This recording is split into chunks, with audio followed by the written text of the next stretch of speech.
Tunakujia tena katika kipindi chetu cha Mawimbi ya Uamsho. Leo ninayo mada moja nzito ambayo natamani tukapate kuiangalia, na nimekuwa nikifanya tafakari ambayo ikanipelekea kwenda kuendelea kuiangalia maandiko na kujifunza zaidi, na tutakuwa tukiangazia, ninaamini hii ni swali ambalo watu wengi tunajiuliza: kwa nini kanisa linashindwa kutoa majawabu kwa ulimwengu? Lakini pia tunajua wakati hiyo ndio nafasi yake. Kanisa liko hapa duniani kwa ajili ya kutoa majawabu. Majawabu tunapoyaongelea ni katika nyanja zote. Kanisa linatoa majawabu katika nyanja zote. Manake kanisa ndio mwakilishi wa ufalme wa Mungu hapa duniani, ndio mwakilishi wa Yesu Kristo, ndio mabalozi wa Yesu Kristo. Lakini nikiendelea kutafakari, na katika tafakari yangu ambao nataka uambatane nami katika tafakari hii, nimejaribu kuangalia tukilinganisha kwa mfano miaka ya nyuma kadhaa iliyopita, wakati injili ndo inaingia tu, mfano hapa nchini kwetu Tanzania, tukiangalia kwa uwiano, tulikuwa na waamini wachache kuliko watu wasioamini. Maana uwiano kati ya waamini na wasioamini ulikuwa ni mdogo, nikimaanisha waamini walikuwa wachache sana. Pamoja na idadi, nachukua mfano tu hapa Tanzania, na nitajikita hapa Tanzania, lakini na Afrika kote tunaweza pia tukaangalia picha inafanana. Pamoja na kwamba idadi ya watu imeendelea kuongezeka hapa nchini, kutoka idadi tuliokuwepo labda mwaka 61 au miaka ya 60, miaka ya 70, na sasa katika miaka ya 2020, 25, 26 tuliopo sasa. Lakini pia ni ukweli usiopingika kwamba kama tukienda kwa uwiano wa waamini, niruhusu nitumie hilo neno leo, pamoja na kwamba population imeongezeka, na uwiano wa waamini na wasioamini miaka ya nyuma wakati injili inaingia, utakuta leo uwiano ni mkubwa. Kwa tuna waamini wengi maeneo mbalimbali, kuna waamini wengi.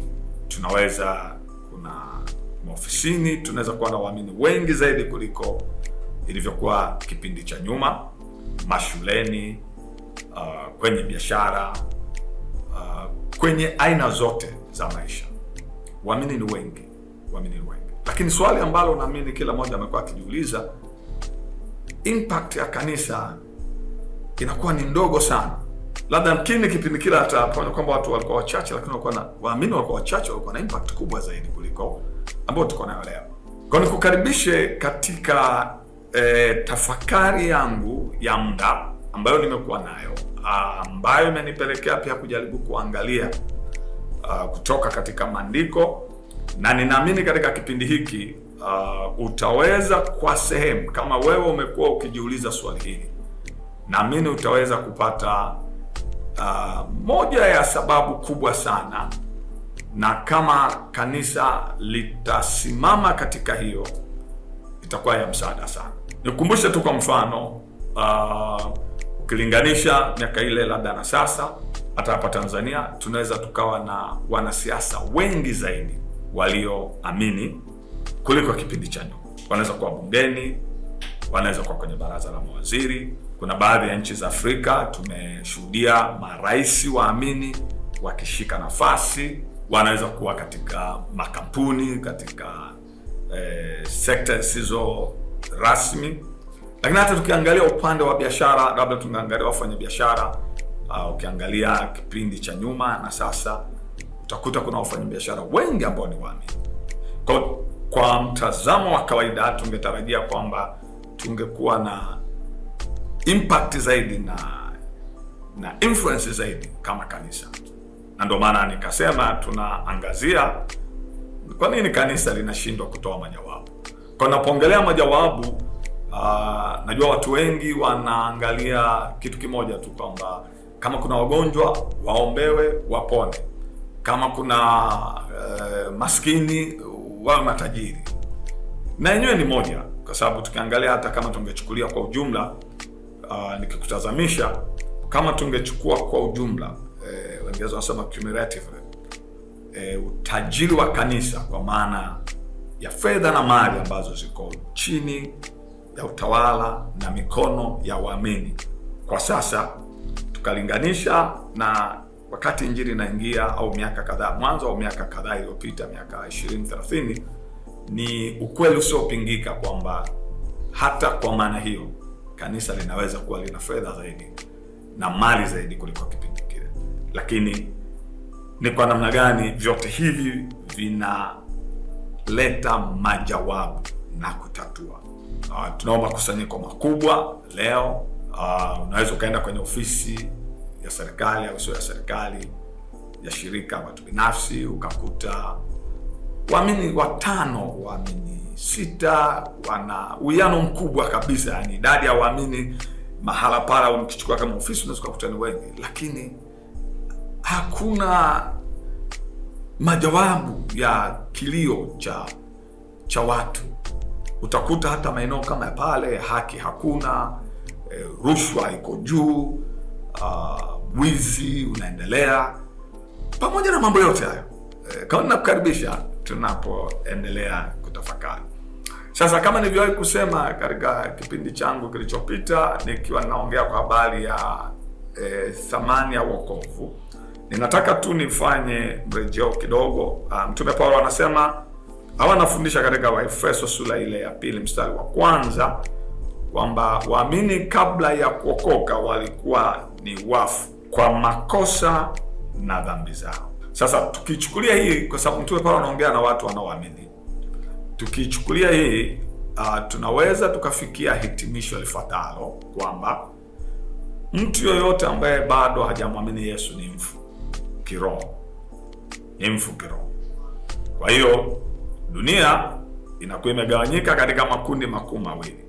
Kuna watu walio hai na watu waliokufa kiroho, kwa sababu Mtume Paulo anapoongea na Waefeso anaonyesha tu kwamba wao wote walikuwa wafu. Lakini ule mstari wa 2 wa Efeso 2 anasema kuna jambo jingine. Kwa katika kipindi kilichopita niliongelea sana habari ya kuwa wafu. Kwa leo sitarudia kwamba watu wasioamini ni wafu au kabla ya kuamini tulikuwa wafu. Nataka niende kwenye jambo la pili ambalo linasema kwenye Efeso sura ya 2 mstari wa 2, kwa sababu hili ndio chanzo kikubwa cha matatizo ya dunia. Tatizo la dunia ni dhambi, ambayo ndio ufu wa kiroho. Sasa Mtume Paulo anadadavua zaidi. Sasa watu hawa ambao ni wafu, Mtume Paulo anasema katika ile mstari wa 2, wanaishi kwa kufuata kawaida ya ulimwengu huu. Wasioamini wanaishi kwa kufuata kawaida ya ulimwengu huu au namna ya ulimwengu. Sasa waamini wenzangu, pia naomba uangalie, yamkini umeamini, uko kanisani, unaweza kuwa hata mtumishi, unaweza kuwa mchungaji, unaweza kuwa mtume, unaweza kuwa nabii, unaweza kuwa mwinjilisti, unaweza kuwa askofu, unaweza kuwa muamini tu ambaye sio katika hivyo nilivyosema. Lakini kuna habari ya kuenenda kufuata namna ya ulimwengu huu. Nitajikita kidogo hapo kwa sababu kuna mambo ambayo yameachwa na mara nyingi tumepunguza sana neno hilo, hatujaliangalia kwa ndani. Sasa neno ulimwengu katika muktadha huu halimaanishi hii dunia tu inayoshikika, halimaanishi hii dunia inayoshikika. Hiyo wala sio kile ambacho Mtume Paulo anasema. Kwa sio kwamba wanaenenda kwa sababu ya la sivyo ingebidi utoke hapa duniani, bali linamaanisha ni mfumo wa maisha ulioanguka katika dhambi na unaoendeshwa katika uasi dhidi ya Mungu. Kwa hiyo wanapofuatisha ulimwengu, au tunaposema mtu huyu ni wa kidunia, au tunaposema mambo ya kidunia, kwa muktadha wa maandiko na katika fasiri sahihi, tunamaanisha ni kwamba ile mifumo yote ambayo inaongozwa na dhambi, inatokana na anguko la dhambi, lakini ikiendeshwa katika uasi kinyume na Mungu. Sasa mifumo hii inaingia katika sekta zote. Inakuwepo katika sekta mfano ya afya, inakuwepo kwenye siasa, inakuwepo kwenye dini, inakuwepo kwenye biashara, kwa sababu ndio dunia yenyewe, hiyo mifumo. Lakini hiyo mifumo iko kinyume na Mungu. Mifumo yoyote iko kinyume na Mungu, na tutaendelea kuona. Kwa mifumo hii inamfundisha mwanadamu kuwa na maadili yanayomweka mwanadamu kuwa katikati na kumtoa Mungu. Mungu anawekwa pembeni, kitivo kinakuwa mwanadamu. Lakini inamfundisha kuwa na tamaa, matarajio, starehe, kiburi na fikra zinazomweka mwanadamu katikati, huku zikimwondoa Mungu katika nafasi ya utawala. Kwa kimsingi, tunapoongelea ulimwengu, kufuatisha ulimwengu, ni ile mifumo yote katika nyanja mbalimbali ambayo of course baba yake ni yule mwovu, Shetani, Ibilisi, kwa sababu anapambana kutaka kuchukua utawala. Lakini Mungu ndio mtawala na atabaki kuwa mtawala. Na kumbuka, tunaangalia kwa nini kanisa linashindwa kutoa majawabu, kwa sababu changamoto zote ambazo tunaziona juu ya uso wa nchi, watu kukosekana kwa haki, watu kudhulumiana, matatizo mbalimbali ambayo yanaendelea na kuharibu jamii na kuifanya dunia isikarike, kuwa na majambazi, watu kuvamia, watu kuibia watu, watu kuchukua rushwa. Chukua mfano, labda kunakuwa na sema, labda madawa yanatakiwa kwenda hospitalini, alafu kuna mtu mmoja ameyabeba, alafu wale watu wote wanaathirika. Wale ambao walitakiwa wapate hayo matibabu wanaathirika. Maana hiyo ndo matatizo ya dunia hii, na yanahitaji majawabu. Kwa mara nyingi tumekuwa tukisikiliza, tukiwabebesha watu mizigo, tutawalaumu mwanasiasa, kuna kipindi tutalaumu mbunge, tutalaumu diwani, tutalaumu huyu. Lakini leo nataka turudi sisi kama kanisa na kuangalia iko nafasi ambayo kanisa inatakiwa kufanya, na kanisa lazima lifanye, lakini kwa nini huo mguso unakuwa haupo? Ndio tunavyoendelea kuangalia. Ukiangalia katika mifumo ya biashara, utaona kuna mambo mengi, mifumo mizima iliyo kinyume, inamweka Mungu pembeni, inamweka mwanadamu katikati. Na kwa bahati mbaya sana mambo haya yameingia hata katika kanisa, mifumo ya kidunia, na nitakuonyesha. Kwa hiyo ulimwengu, tunapoongelea ulimwengu unamfundisha mwanadamu kuishi kwa ajili yake mwenyewe. Unaweza ukaiona hiyo ni jambo kubwa na ni dalili au ni mama wa mambo mengi. Mwanadamu anapokuwa, hiyo ndo udunia wenyewe, msingi wa udunia, anaishi kwa ajili yake mwenyewe. Kwa hiyo anajiangalia yeye, anapima mafanikio. Udunia unafundisha, au ulimwengu huu, mifumo ya ulimwengu inafundisha au inahamasisha kupima mafanikio kwa mali alizo nazo mtu. Sasa mambo haya ndio mifumo tunayoongelea. Huo ndio dunia wenyewe, huo ndio ulimwengu. Na kabla ya kumwamini Yesu, Mtume Paulo anaposema katika Efeso 2:2 kwamba Waefeso walikuwa wanaishi kwa kufuatisha namna ya dunia hii, hicho ndicho anamaanisha. Walikuwa wanaishije? Moja, mfano leo mnakutolea, walikuwa wanaishi kwa kujiona wao ndio wako kitivu, ndio wako katikati, na badala ya Mungu kwa katikati ya mambo yote. Walipima mafanikio yao kwa mali zao, kutafuta heshima na hadhi kuliko utakatifu. Na baadhi ya mambo yanayotaja utayaona yako hata ndani ya kanisa, unaona ndani ya waamini, na nitakuja baadaye kukuonyesha jinsi ambavyo inakuwa ngumu sasa kwa kanisa kuweza kufanya kazi lililoitiwa, kwa sababu haya tayari dunia imeshaingia. Na najua watu wengi mara nyingi tukiongelea dunia au ulimwengu wanaongelea labda mavazi, utamaduni wa magharibi, mitindo ya kunyoa nywele na vitu vingine. Hivyo ni sehemu, na sipingani na hivyo, ni sehemu ya dunia kuingia kanisani. Muziki labda unaopigwa, uchezaji kule, hiyo ni sehemu. Lakini iko ambayo haiongelewi, na leo nataka ni kuonyeshe namna ambavyo dunia inaweza kaingia kanisani, na imeingia kanisani bila watu wakisimama na kukemea dunia. Wengine ni wahubiri wakihubiri na kukemea dunia, lakini ndani yao, katika mioyo yao, dunia imetawala na wamehusika kuingiza dunia na ulimwengu kanisani. na badala ya kuwa na utatuzi na kuleta usuluhisho, kanisa linashindwa kufikia kazi yake. Tunapoongelea ni mifumo ambayo ya dunia inahamasisha kutafuta starehe bila kujali utii wa Mungu.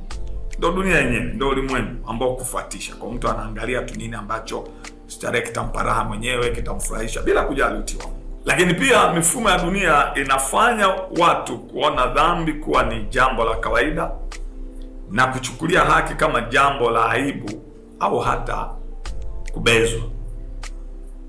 Wewe ni shahidi.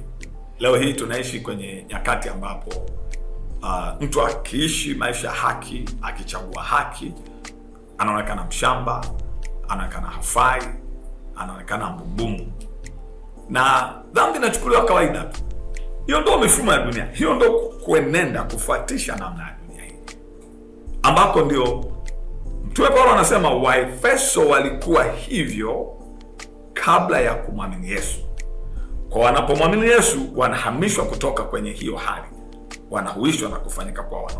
Kwa hiyo kama nilivyosema awali, waamini wengi tunakuwa na mtazamo wa kufikiria kwamba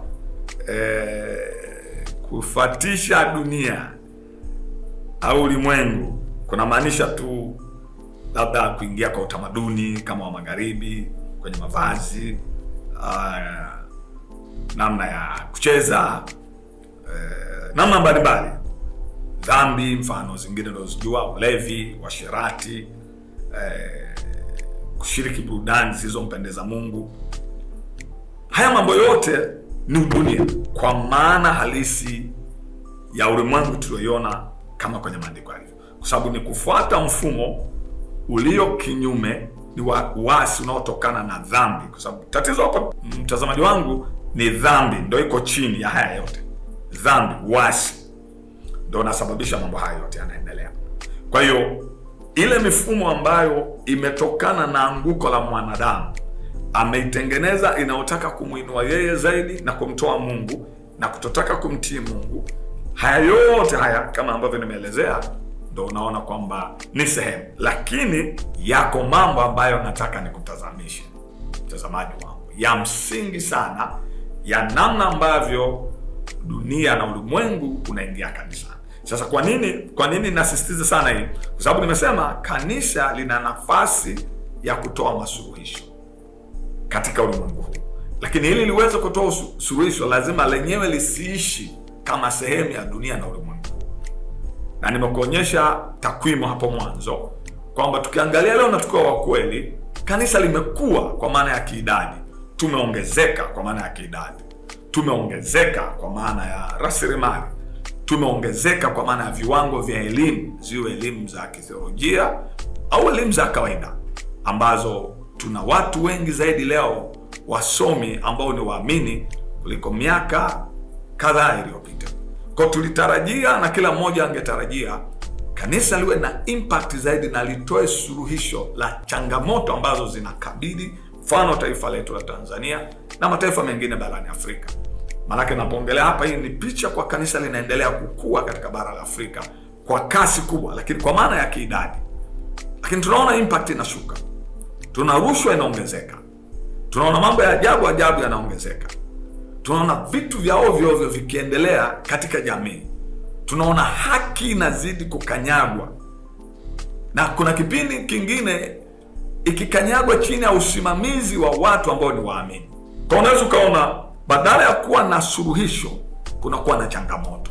Na huu ni wito wangu, napoendelea kuangalia na nitakuelezea zaidi, kuna mambo ya kufanya ili kanisa liweze kuwa na masuluhisho katika jamii. Ulimwengu hauwezi ukatatua matatizo ya mfumo wake wenyewe. Kuna msemo mmoja wa Kiingereza, nitausema kwa Kiswahili, na najua wanasiasa wanaopenda sana, kwamba mfumo hauwezi ukatatua matatizo ambao wenyewe umeutengeneza. Sasa mimi ninataka nikutazamishe katika picha kubwa, kwa maana ya kutoka kwenye elimu ya maandiko na ufunuo wa Bwana wetu Yesu Kristo. Dunia haiwezi katatua matatizo yake ya kidunia, kwa sababu yenyewe tayari mfumo ni huo. Kama inataka mtu yeye ndo awe central, kuinua ubinafsi. Kwa hata kama ungemtoa huyu, nitakuonyesha suluhisho baadaye ambalo ndio jawabu kwa ajili ya changamoto, ili dunia iweze kuwa suluhisho kadiri watu wengi wanapoendelea kumjua Kristo na kuongezeka. Kwa hiyo mtu anaweza kataa na kuyapinga hata hadharani mambo ambayo yamezoeleka kuitwa kwamba ndio udunia.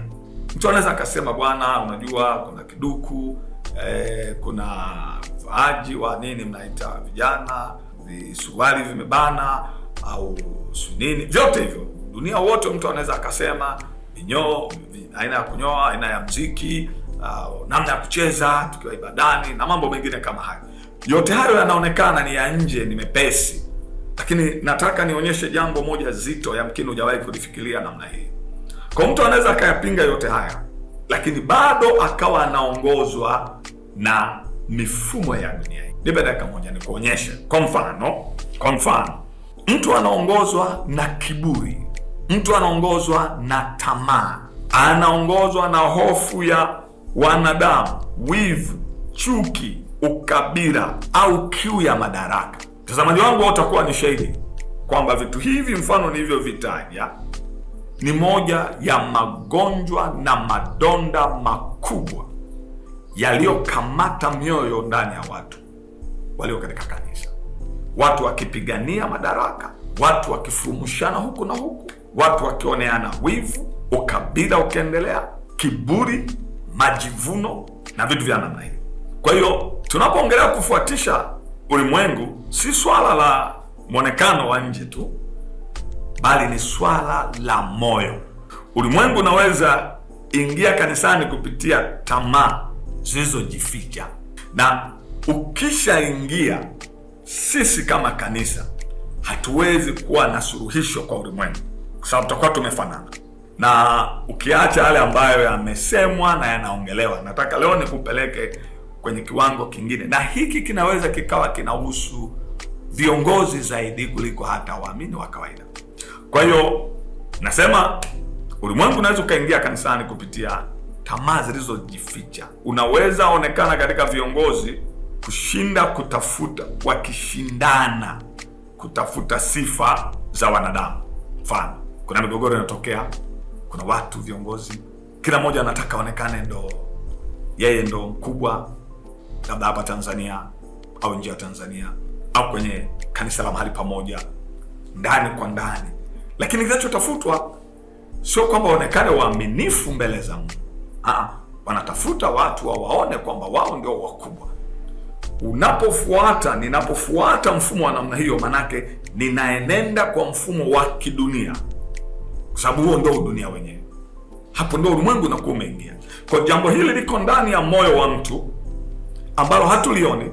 Anavaa suti zake vizuri, kwa habari ya mavazi yake safi, kwa habari ya muonekano wake wa nje hakuna hata chembe ya udunia au ulimwengu kwamba anaishi kwa namna ya dunia hii tungeweza kusema, lakini moyo wake umejaa udunia, umefurika udunia.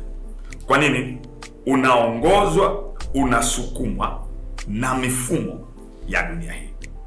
Nimesema mwanzo, maana ya ulimwengu katika andiko hili ni mifumo, sio hii tunaoishi na kushika.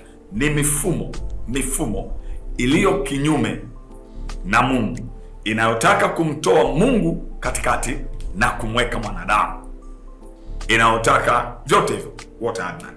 Lakini kuna watu ambao wanafanya matumizi mabaya ya mamlaka walionayo ndani ya kanisa. Hapo ni namna ambavyo ulimwengu unaweza ukaingia duniani, kwa sababu hiyo ni mifumo ya kule nje, kutaka mafanikio bila kujitoa kwa Kristo. Unaweza ukaona mambo haya yote ambayo nimejaribu kukuonyesha. Umewahi kuona au kusikia watu wa Mungu wakigombana, wakipigana sababu ya mali? Mchungaji A anagombana na mchungaji B sababu ya viti, wanapigania mali, wanaburutana mahakamani, wanafanya vitu vya ajabu. Dunia hapo ndio inafanya kazi ndani, wala sio kitu kingine. Ni mifumo ya dunia, kwa sababu mifumo ya kiungu inamweka Mungu katikati haiendi hivyo. Mwahi kuona watu wanazuliana story, wanashushana ili tu aweze kukamata nafasi ya uongozi katika dhehebu lake dunia, lakini haionekani katika yale ambayo yanasema. Dunia imekuwa imeingia. Sasa ni kwa nini tumefika hapa? Ukiangalia hapa, mmoja, tuna ulimwengu ambao wenyewe ni haki yake uendelee hivyo, kwa sababu Mtume Paulo anaposema kabla ya kumwamini Kristo, Waefeso walikuwa hivyo, wanaenenda kwa kufuata dunia, kwa kufuata hiyo mifumo. Kwa kuna kipindi haishangazi sana, hatutakiwi kushangaa sana mtu asiyemjua Mungu, mtu ambaye bado hajaokoka, anapoenenda namna hiyo, kwa sababu ni mfu, hawezi kutoka hapo. Lakini liko suluhisho ambalo unataka nikutie moyo na nikuchangamotishe na kulichangamotisha kanisa la Tanzania katika kuwa na impact, katika kuleta majawabu, katika kuleta suluhisho katika nchi yetu na bara la Afrika kwa ujumla. Kwa tunapoangalia hao walio nje ni wafu, hawezi kufanya chochote. Sasa bahati mbaya sana inapotokea na ndani ya kanisa tunaenenda kwa mifumo hiyo, hatuwezi pia kusaidia.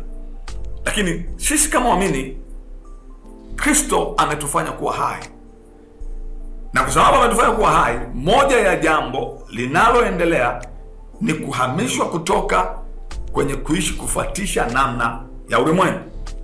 Na kama nilivyokuambia, namna ya ulimwengu haikomei tu kwenye mwonekano wa nje, iko katika mioyo, na hii ya ndani ya mioyo ni hatari zaidi kuliko tunaiona, kwa sababu hata ile ya nje, mionekano ya nje inaanzia moyoni. Moyoni ndio kuko hivyo, halafu tunaona kwa kila kitu tunakiona. Sasa kuna maeneo ambayo yamekuwa yaongelewi sana, kuna maeneo ambayo yamekuwa yaongelewi, na nimekutajia tu mambo machache. Utakuta tunafuata mfumo ambao mtumishi wa Mungu ndo anakuwa kitivo cha huduma. Kwa hiyo Yesu ametolewa pale katikati. Huo ni dunia unakuwa umeingia katika kanisa, kwa sababu huo ni mfumo. Utumishi kama huo unafuatisha dunia, kwa sababu Kristo ndo anatakiwa awe katikati. Kwa Kristo anapokuwa ameondolewa, huo ni mfumo wa dunia. Sisi kama waamini tumefanywa kuwa hai, na ndio sasa tunaweza kuleta majawabu. Tumefanywa kuwa hai na tukahamishwa kutoka kwenye mifumo ya dunia. Hatuishi tena kwa kufuata ulimwengu, hatuishi kwa kufuata ulimwengu. Ndio nafasi ya kanisa, na kanisa likisimama hapo litakuwa na impact, na kuwa na impact kubwa sana. Na naposema kanisa, naomba pia nikutoe kwenye kuanza kufikiria dhehebu, kuanza kufikiria, naongelea waamini, mwili wa Kristo. Waamini wote kwa pamoja, bila kujali madhehebu yetu na tofauti zetu za hapa na pale. Kwa ninapoongea, ninaongea na kanisa la Tanzania. Nikisema naongea na kanisa la Tanzania, kanisa la Afrika, kanisa la Dar es Salaam, ninamaanisha waamini katika Kristo Yesu walio sehemu ya mwili wa Kristo, kutoka madhehebu mbalimbali na kutoka maeneo mbalimbali. Kwa tunarudi, usisahau, tunaangalia swala letu kubwa sana linalohusu kwa nini kanisa linashindwa kutoa majawabu. Kwa hiyo utaona kwamba matatizo ya ulimwengu huu msingi wake ni dhambi, msingi wake ni wanadamu walio wafu kuendelea kuishi kwa kufuata ulimwengu huu. Na nikwambia, tunapofuata ulimwengu huu manake ni mifumo, sio haya majengo na vitu tunavyoviona. Na nimekuonyesha tayari vitu vya msingi sana. Kuna hii ya nje tulioizoea, lakini kiburi, tamaa ya mali, hofu ya wanadamu, wivu, chuki, kabila, kutumia vibaya madaraka. Kwa kufanisha ulimwengu huu tumesema ni tofauti sana na tulivyoona. Sasa tunaona, kwa sababu nikuonyeshe tu mtazamaji wangu, kwa mfano nikutafakarishe, safiri pamoja nami kuangalia katika maeneo mbalimbali. Tukiangalia kwa mfano kwa nini kanisa linashindwa kutoa suluhisho juu ya ndoa, kwa mfano unaweza kaona kwa nini. Utaona changamoto ni hiyo, kwa sababu kuna namna inafuatishwa. Kwa hiyo badala ya kufuatisha ile pattern, ile njia yenyewe inayotakikana, zile ndoa zina changamoto kwa sababu zinafuatisha namna ya dunia hii, mifumo ya dunia hii. Ukija kwenye biashara, ukija kwenye siasa, ukija kwenye utawala, ukija ndani ya kanisa, vyote tatizo linakuwa hapo. Sasa suluhisho linakuwa nini? Na suluhisho analotaka ni kutazamisha, unaweza ukaliona, yamkini umefikiria au umelichukulia kwa wepesi, lakini ni maombi yangu kwamba uweze kupata mfumo sahihi. Tumefika hapa, ili ndio niongelee suluhisho. Tumefika hapa kwa sababu ndani ya waamini kanisa tuna watu wengi sana ambao hawajageuzwa, ambao wengine wako makanisani wanatambulika au wanajitambulisha au wanajitanabaisha kama waamini, lakini bado ni wafu, kwa sababu bado hawajamwamini Yesu kwa maana halisi, ili wazaliwe mara ya pili na kugeuzwa na kufanywa hai. Kwa unakuta katika kanisa, pamoja na ongezeko hilo tunaoliongelea, lakini yamkini tunaongeza idadi ya watu kuwa wengi kuja makanisani na kuitwa waamini na kutambulika kama waamini, lakini bado ni wafu kwa sababu hawajafanywa hai. Hiyo ni moja. Kwa tunapokuwa kanisa likiwa kwenye hali hiyo, hata takwimu zetu zinaweza siwe sahihi. Tunaposema kwamba kanisa limeongezeka kiidadi, unaweza kukuta kanisa halijaongezeka kiidadi.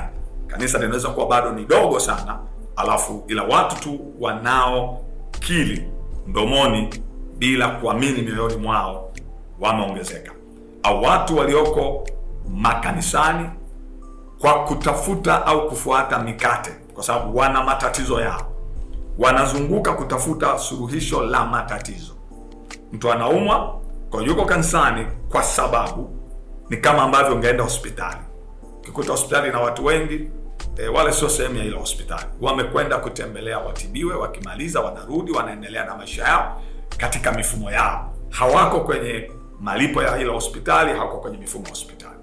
Kwa hiyo yamkini tuko hapo kwamba tuna kundi kubwa la watu, tuna makundi makubwa ya watu, lakini ambao bado hawajazaliwa mara ya pili, bado ni wafu. As long as bado ni wafu, wanaendelea kuenenda kwa kufuata dunia, ulimwengu, kwa kufuata namna ya ulimwengu. Kwa hiyo utakuta kuna chuki zitaendelea, ghasia zote ambazo nimezisema, ambayo iko ndani ya moyo. Wanaweza wakavaa vizuri, wanaweza kufanya, lakini bado wana changamoto. Yamkini hata baadhi ya viongozi, wachungaji, wainjilisti, maaskofu, mitume, manabii, name it, ukikuta yuko kwenye hali hiyo, mambo yote yataendelea kuwa katika hali hiyo. Sasa upande wa kanisa kuna jambo lazima lifanyike ili tutoke hapa, tuhakikishe kanisa linakuwa kwenye nafasi yake, liweze kubadilisha jamii, liweze kubadilisha nyakati hizi. Kama kuna taasisi ambayo ina nafasi ya kubadilisha, kwa kweli ni kanisa. Lakini kwa upande mwingine, ili tuweze kutoa masuluhisho, lazima walio wafu wawe hai. Sasa suluhisho hili linaletwa na kitu ambacho yamkini tunakiongea sana, kinaitwa Injili. Tumefika hapa, na kama tukitaka kuona mabadiliko, mapinduzi makubwa, lazima Injili ihubiriwe. Sasa nikiongea Injili, kwa sababu tulishazoea sana kwamba kila anachokisema mtu aliyeshika Biblia ni Injili, au kila kinachoongelewa kwenye madhabahu ni Injili, na asiongelee hicho. Hali ya moyo wa mwanadamu haiwezi ikabadilishwa na motivation speaking, haibadilishwi na maarifa ya namna ya kuongeza ubora wa mwamini, haibadilishwi. Moyo haubadilishwi, akili inaweza ikabadilishwa. Tunaweza tukaendelea kuwafundisha watu namna wanavyoweza wakafanikiwa, na watu wanapenda na ni jambo zuri, lakini bado halitalifanya kanisa liweze kuwa na majawabu kwenye kizazi hiki na kwenye dunia hii. Na hata wale wa nje tukienda kuwafundisha hivyo watakuwa bora. Kama yuko kwenye nafasi ya rushwa, atafanya rushwa zaidi na atazalisha zile pesa, atafanya biashara kubwa, ataendelea, lakini rushwa haitapungua, lakini pesa atapata. Kama yuko kwenye nafasi ambayo ya kuiba, atafanya hivyo. Kama ni mambo mengine yote hayo, kama ni mgawanyiko, chuki ndani ya huduma, zitaendelea. Mtume Paulo katika Warumi sura ya 1 mstari wa 16, hii ndio injili inayoongelea. Mtume Paulo anasema hivi: sionei haya injili, kwa sababu ni uweza wa Mungu uletao wokovu kwa kila aaminiye.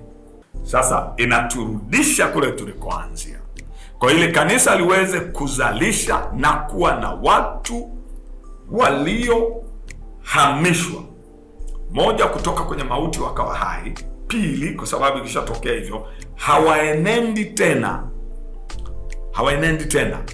kwa kufuata namna ya dunia hii. Lakini hiyo mstari wa pili unaonyesha pia hawaenendi kwa kufuata tamaa zao, na hawako chini ya utawala wa shetani. Kuna mambo matatu kwenye Efeso 2 hapo.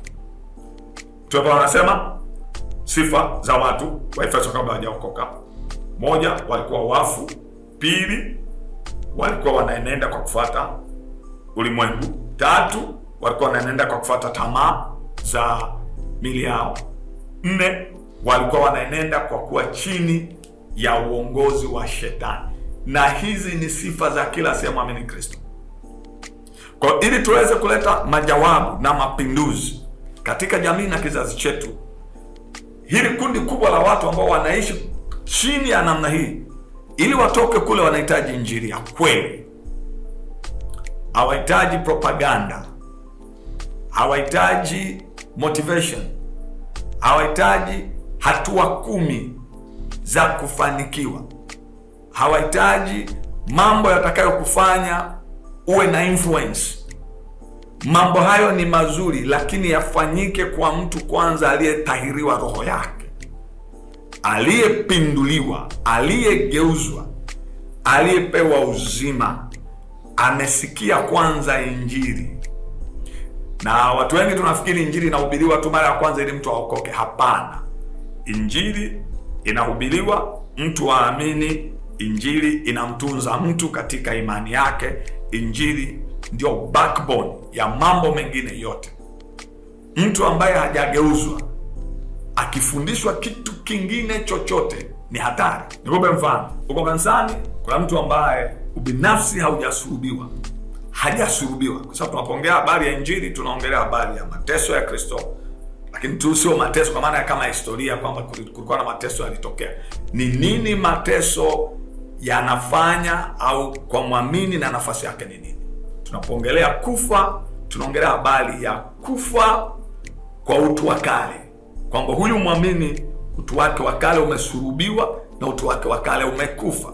Tunapoongelea kufufuka, tunaongelea habari ya kwamba amefufuka katika utu mpya, amefufuka katika ushindi juu ya dhambi, amefufuka katika ushindi kinyume na mauti, hofu na nguvu zote za ule mwovu shetani. Kwa ana ushindi kutoenenda kwenye mfumo wa ulimwengu huu, ameushinda, amefufuka kwa upya. Kwa hiyo injili hiyo ndio inamlinda mtu kuanzia mwanzo kuamini, anaendelea kukaa na kukua mpaka atakapofikia ukamilifu wote. Hii inaongelea habari ya ufufuo, pia inaongelea habari ya tumaini, kwamba kama Kristo alivyofufuka, mwamini anaendelea kuwa na tumaini la kurudi kwa Yesu na kutawala na Yesu milele. Kwa hiyo focus yake inakuwa ni tofauti sana, anakuwa na mambo ambayo anaangalia. Kwa hiyo wito wangu kwa kanisa, ihubiriwe injili ili kanisa liweze kugeuka na kupinduliwa, tupate watu walio hai, wasiofuatisha namna ya ulimwengu huu, wasioenenda kwa tamaa zao wenyewe, wasioongozwa na shetani. Vitu hivyo vinawezekana tu kwa injili, kwa nguvu na utendaji kazi wa Roho Mtakatifu. Bila hivyo mambo hayo hayawezekani. Kadri kwa sababu injili inamweka Yesu katikati. Haya mambo mengine yanayofanyika yanamtoa Yesu katikati. Ukishaona tu vitu vinamtoa Yesu katikati, huo ni mfumo wa dunia hii. Hii ni dunia, yanatuweka sisi tuone kwamba ni nguvu zangu. Kuna mstari mwembamba sana kati ya imani ya humanism na imani. Imani inamleta Yesu katikati, inatoa kila kitu kutoka kwenye msalaba. Humanism inamweka mwanadamu katikati, kujisikia ana nguvu, anaweza kusogea. Lakini hiyo sio Injili. Hiyo ni motivation. Hiyo ni humanism. Ni imani potofu inayomtoa Kristo katikati na muamini kujifunza kumtegemea na kujiachilia kwa Kristo kwa mambo yote. Ushindi wetu uko ndani ya Kristo. Ni wito wangu kwa mara nyingine, turudi kwenye Injili, kwa sababu Injili ndio inashughulika na dhambi, na dhambi ndio mzizi mkubwa wa matatizo ya kizazi chetu na dunia hii. Tutakiponya kizazi chetu kanisa likisimama na kumhubiri Kristo na kuihubiri Injili ya kweli isiyogoshiwa. Sionei haya Injili, kwa kuwa ni uwezo wa Mungu uleta wokovu kwa kila aminiye. Mungu wa mbinguni akubariki. Wewe ambaye hujaamini, na kutia moyo uamini. Na wewe ambaye umeamini na hujasimama katika nafasi hii, yamkini umekuwa ukipata mafundisho dhaifu, kutia moyo, ufungue moyo wako ili uweze kubadilika na usimame kwenye nafasi yako. Kanisa lazima tusimame kwenye nafasi yetu kutoa majawabu kwa kizazi kinachoangamia. Amina.